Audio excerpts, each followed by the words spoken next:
passo então agora a palavra ao meu colega de universidade, ex-colega do departamento, Pedro Dalari, que vai falar sobre os direitos humanos em situação de risco.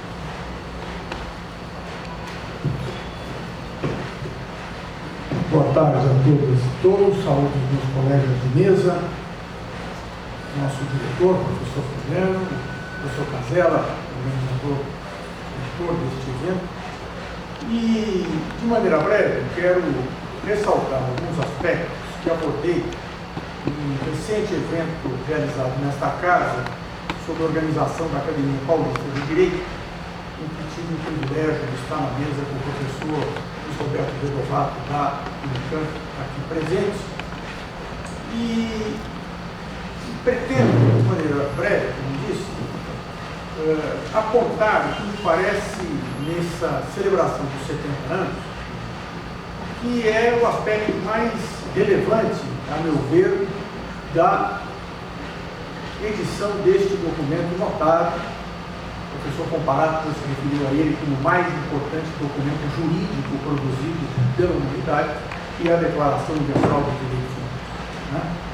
Entendemos por que ele é um documento mais do que declaratório de princípios, estruturante da própria ordem jurídica contemporânea, né? E um documento instrumental mesmo de operacionalização da conformação dessa ordem. É preciso voltar um pouco mais no tempo a Pacto da Sociedade das Nações, de 1919, que reorganizou o mundo pós-Primeira Guerra Mundial. No ano que vem teremos, inclusive, a celebração dos 100 anos, né, do Pacto da Sociedade das Nações, e caberá a esta escola fazer uma reflexão sobre isso.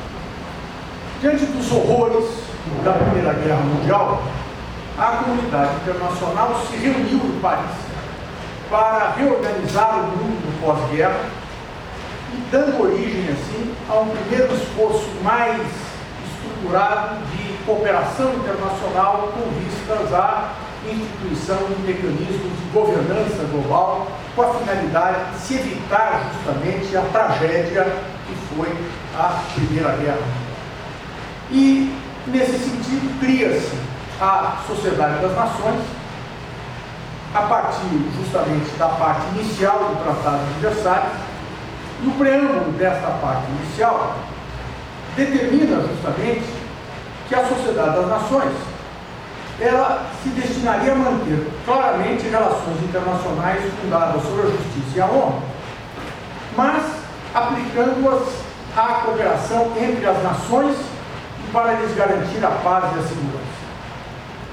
Impunha-se também observar rigorosamente as prescrições de direito internacional e chama a atenção fundamentalmente para a necessidade de se atentar para as obrigações dos tratados nas relações mútuas entre os povos.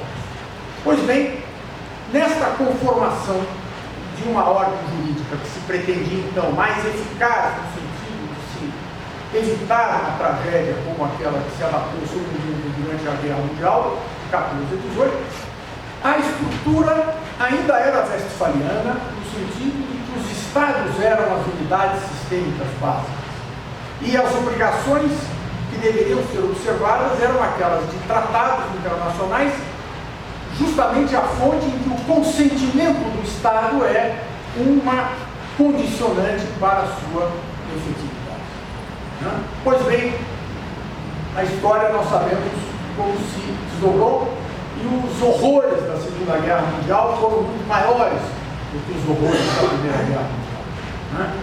Impunha-se, portanto, repensar novamente a configuração da ordem política e jurídica global, mas de uma forma que não fosse aquela que se havia tentado no acordo de 1919. E nasce a Carta das Nações Unidas, cujo preâmbulo ignora no seu princípio qualquer referência aos Estados e consagra como unidade sistêmica básica da ordem política e jurídica mundial o ser humano, né? Diz a Carta de São Francisco no seu preâmbulo: nós, os povos das Nações Unidas, resolvidos a preservar as gerações vindouras o flagelo da guerra, que por 2 vezes, no espaço da nossa vida, trouxe sofrimentos indizíveis à humanidade e a reafirmar a fé nos direitos fundamentais do homem, na dignidade e no valor do ser humano, na igualdade do direito dos homens e das mulheres. Quero crer que naquela época, 1945, o senhor mulheres não tinha direito de voto na Bélgica. Né? Não estou falando da Arábia Saudita, estou falando da Bélgica. A eleição da participação das mulheres em 1945.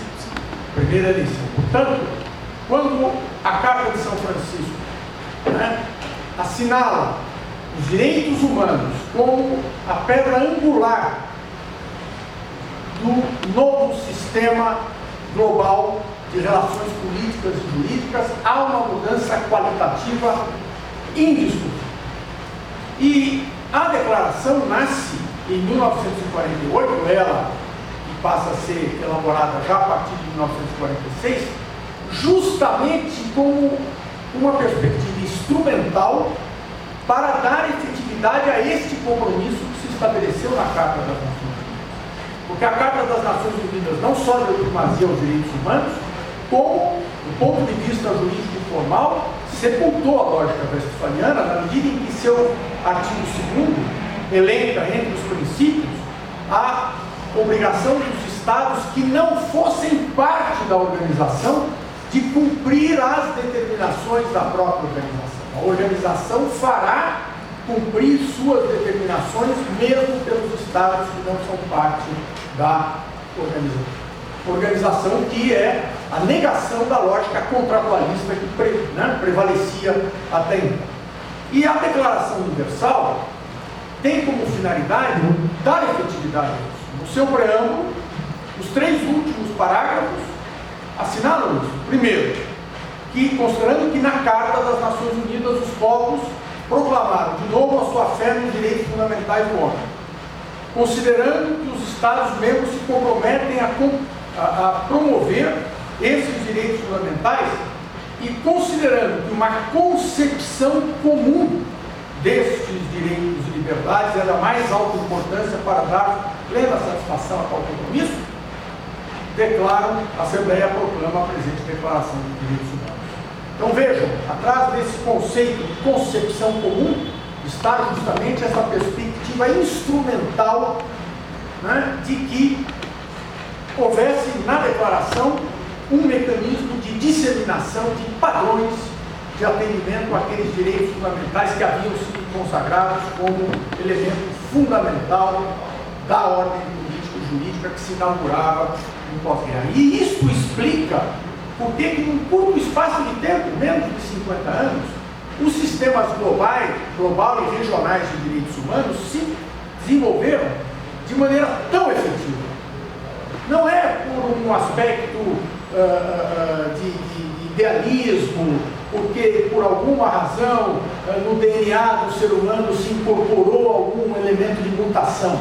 É porque o respeito aos direitos humanos passou a ser um elemento fundamental para a estabilidade das relações internacionais e para as relações sociais, sob pena de colapso da ordem política e jurídica, que se veria incapaz de dar continuidade à gestão global a partir do Estado comunidade absoluta na produção autárquica de normas jurídicas, o que os campos de concentração do nazismo, o apartheid da África do Sul, a explosão de bombas nucleares já tinham consagrado como fatores de risco para a própria sobrevivência da espécie humana. O desenvolvimento científico e tecnológico do século XX, a guerra deixou de ser um fenômeno geopolítico e passou a ser um fenômeno ecopolítico, colocando em risco a própria sobrevivência da espécie humana. E daí o desenvolvimento que vai se espalhar pelo direito dos Estados, entre os quais o Brasil. Basta cotejarmos o artigo 5º da Constituição Brasileira com a Declaração Universal dos Direitos Humanos, nós vamos verificar a similitude em grande parte dos dispositivos. Né? Portanto, a Declaração Universal dos Direitos Humanos são hoje um elemento estruturante da própria ideia de civilização e de uma ordem política e jurídica que vigore de forma a gerar estabilidade nas relações internacionais. E daí, haver enorme preocupação com a situação de risco dos direitos humanos, especialmente nesta quadra histórica do nosso país. E aqui me desculpe o diretor, me desculpe o professor coordenador, mas há horas em que a cátedra deve se transformar em tribuna. E esta é uma. Os riscos que corremos pela ameaça representada pelo novo governo que toma posse no Brasil no dia 1º de janeiro são indiscutíveis. Não estou me referindo apenas à retórica do futuro presidente que declara textualmente seu apoio à tortura, que é uma das vedações expressas da Declaração Universal dos Direitos Humanos. Faço referência a uma série de indicativos de políticas públicas que vão se apresentando e que claramente confrontam todo o avanço que se teve nas últimas décadas em direitos humanos, avanços esses que contaram, como bem expôs a nossa colega do Ministério de Relações Exteriores, com um engajamento muito efetivo do Brasil. Do ponto de vista dos direitos civis e políticos, o que se fala é na criminalização dos movimentos sociais, usando-se para isso a discussão do conceito de terrorismo. Do ponto de vista dos direitos sociais, a extinção do Ministério do Trabalho, que alcança de maneira muito objetiva as ações que vêm sendo tomadas contra o trabalho escravo por aquela pasta, são motivo de enorme preocupação. Do ponto de vista da educação, as diretrizes que se colocam também, em que a discussão ideológica ela se sobrepõe à discussão técnica a respeito do ensino fundamental e do ensino médio e mesmo do ensino superior, é extremamente preocupante. No âmbito da saúde, essa ação estabanada em relação ao programa Mais Médicos e ao programa